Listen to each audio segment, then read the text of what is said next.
Hi guys, Sonia here again, and you're watching At Home with Sonia. And today I wanted to talk a little bit about sourdough and the bulk fermentation process. So, on my journey with sourdough this year, and as if you guys know anything about my journey or watched any of my previous videos, I've been on a sourdough journey this year. Learning what I can about sourdough and taking everyone along with me on the way. So one of the things that I found most difficult thus far, and even now I'm still, learning. I by no means claim to be any type of expert, but is the bulk fermentation process. I feel like the key to sourdough really is the bulk fermentation. So I have some dough here that I mixed up close to, let's see, it was about 2 o'clock or so. Yeah, it was about 2 o'clock. It is now about to be 8, okay?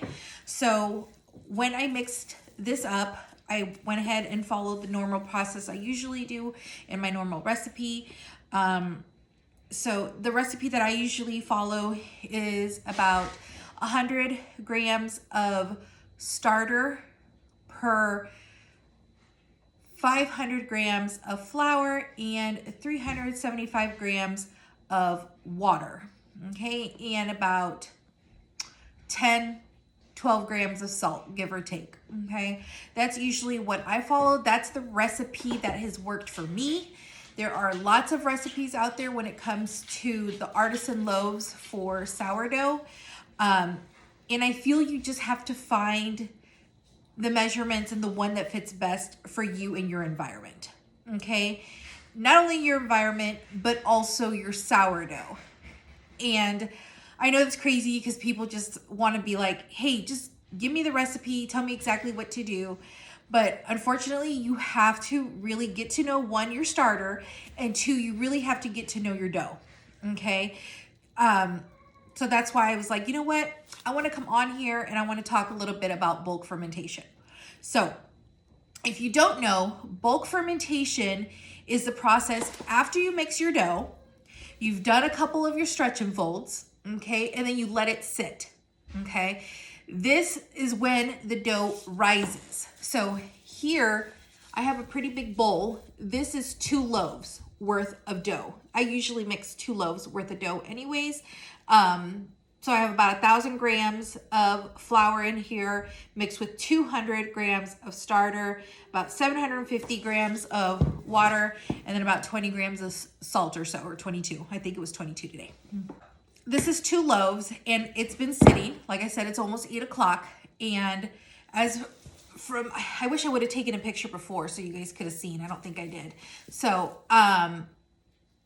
this has almost completely doubled, okay? So I wanted to come on here and show you all what the dough looks like. If it goes a little bit more, that's fine. A lot of times I like to leave my dough overnight to rise. Like I'll mix my dough pretty late and I'll do the stretch and folds, and then once I'm done with my stretch and folds, I just leave it on my counter. I let it do its thing overnight, and it usually gets like it completely doubles overnight. And then early in the morning, I go ahead and shape, and then I put it in the fridge. Today, I wanted to come on here and I wanted to show you all, because this is a little bit less than what I would usually bulk ferment, but I'm gonna go ahead and leave it in the fridge overnight, and I probably am not gonna bake these until a little bit later in the morning. So with that said, let's take a look at this dough and let's see what we have.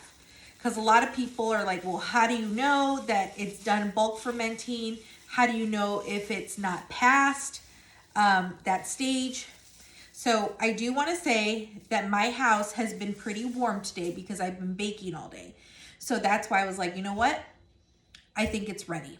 I don't think I want to let it go any further than this. Some of the signs that you want to look for to know if your dough is done bulk fermenting is you want to see if there's any bubbles. And if you can see here, you see those bubbles there? And there's some surface bubbles too, if you can see that. And then if you use a glass bowl, you can also see some of these bubbles on the side. I don't know if you can see that very well, okay? But if you're a beginner and you kind of want to learn about that, and you're trying to figure out, like, is my dough ready or not, then go ahead, get yourself a glass bowl, and it's a lot easier to tell. When you have a glass bowl, you can also tell if it's doubled, okay? Another trick.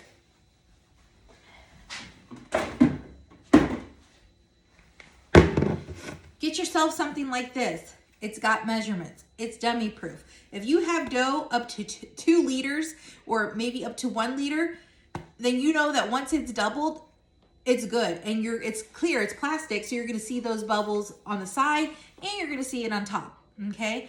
You can even get yourself a jug from the dollar store, like one of those plastic jugs for water or for Kool-Aid or whatever, and you can use that as well. I got off of these, I think it was Amazon, maybe it was Walmart. Either way, I'll figure out where I got these and I'll go ahead and link them in the video for you guys. But these are great, especially if you're mixing multiple loaves in a big bowl and then you want to let them bulk ferment. After I do my stretch and folds and my doughs all come together well, I put it in here and I let it bulk ferment, okay? All right, so with that said, we have this dough. Another sign of your dough being ready, apart from the bubbles and seeing that it's actually doubled in size, is that it's jiggly. Jiggle, jiggle, jiggle, jiggle, jiggle, jiggle, jiggle. So this one could actually afford to go a little bit longer, but it's enough bulk fermentation where I want to go ahead and pre-shape it and put them in the fridge, okay, overnight, and then I'm just going to bake these in the morning, okay? So with this dough, I'm probably going to do 1 loaf with an inclusion. So what I'll show you here is just what the dough looks like at this stage of the bulk, once it's done bulk fermenting. Like I said, some people like to let it go only 50%. Some people like it to, some people like for it to completely double. It's a little less than the full doubling here, and that's absolutely fine. And like I said, when I leave it overnight, sometimes it goes over. I should show you guys pictures, what I've woken up to. And you know what? I shape it and I bake it and it's absolutely wonderful. So even if you think you have overproofed, unless it's completely unmanageable where it's like soup, then maybe you might have to go with focaccia at that time. But for the most part, my house is cool. It is winter here in Texas. So usually it sits like in the 60s. I think at that temperature, you're okay to let it sit overnight. Today, my house, like I said, I was baking and my house was a little bit warm, and it is unusually warm here in Texas for this time of year. I think it was like 80 degrees and we're in February still. Where did winter go? Like seriously. So it was warm today. So I think that's why my bulk fermentation was only like a few hours. Usually, I would say from the time I mix the dough to the time is completely done, where I'm pre-shaping, it's a good 12 hours usually for me. So we're gonna go ahead and shape this dough so that way I can get some rest tonight. All right. Okay, so when I pre-shape my dough after bulk fermentation, I like to use rice flour, okay? So let me go get some rice flour here really quick and let's see how this dough behaves. All right, let me also get my bench scraper. This thing, I've been using this thing all day. I've been baking all day. All right, so I'm gonna lay a little bit of the rice flour down so I can pre-shape. Okay. All right, so your dough really shouldn't be too sticky, okay?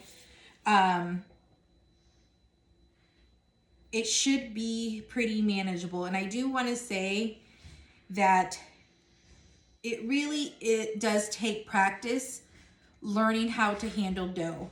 Because even though it's not overproofed, I remember one time I was like, oh my gosh, I must have overproofed this because it's super sticky. No, it was just me. I just didn't know how to handle my dough, and I just really wasn't shaping it correctly. So it really does take some practice. And if you have a bench scraper, it really helps too. Okay. All right, so we're gonna let gravity do its work here, and we're just gonna go ahead and flip it. Okay.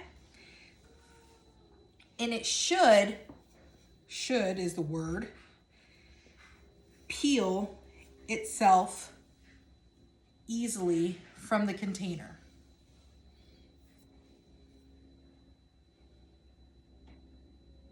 You can see it kind of going.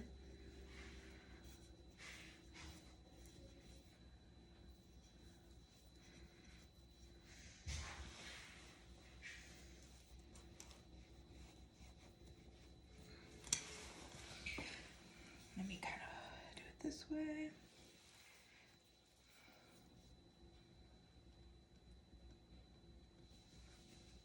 I can see it going.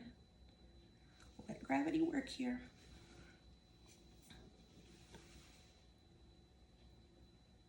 There we go. A little patience.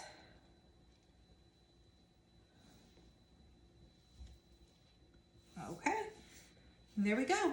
It's pretty much clean, okay? And if you can see that, look at those bubbles in there. All right. Well, aren't you beautiful, Bubbles? I talk to my dough. Ask my kids, ask my husband. He's just like, they look at me, I think I'm a little crazy. But I talk to my dough. So, with that said, Bubbles, look at you. You did a great job. You look beautiful. Okay. So once I let gravity go ahead and pull that dough onto my countertop, I have a little bit of rice flour here. I'm going to go ahead, and what I do is start folding it in, okay? Because that sticky part right here, we don't want to touch it. So we let it fall, and then we want to bring it and fold it in, okay? So that way we're not touching that part that's really sticky underneath, okay?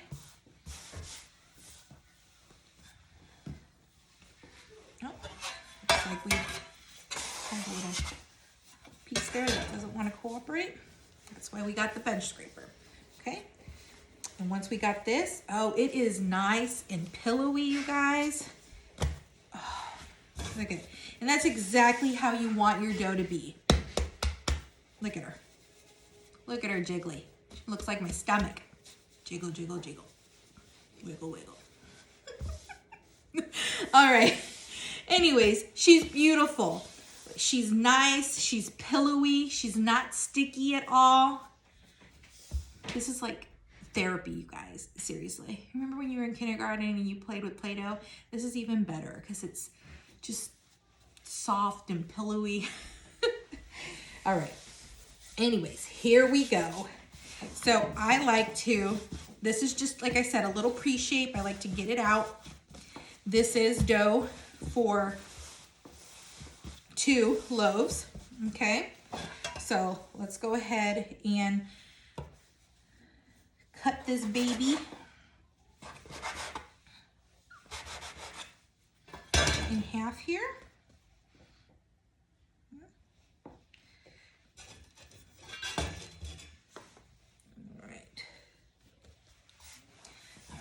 Go ahead and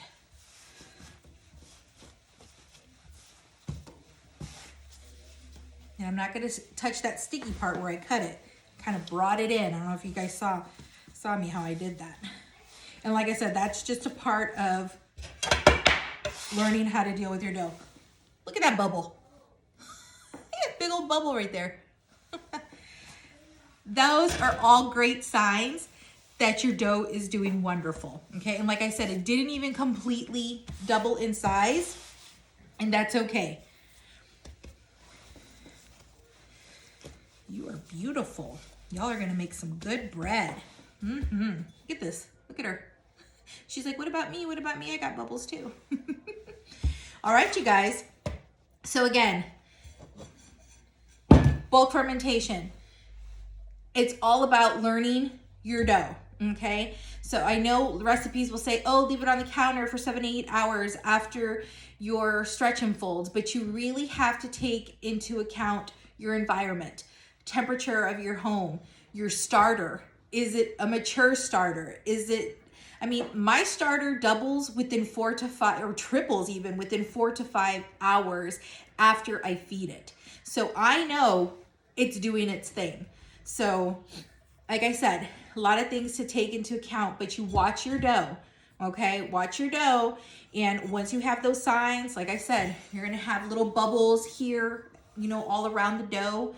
You're gonna have bubbles starting to form on top, even some big ones. When you're doing your stretch and folds, you're gonna start seeing little ones pop through, right?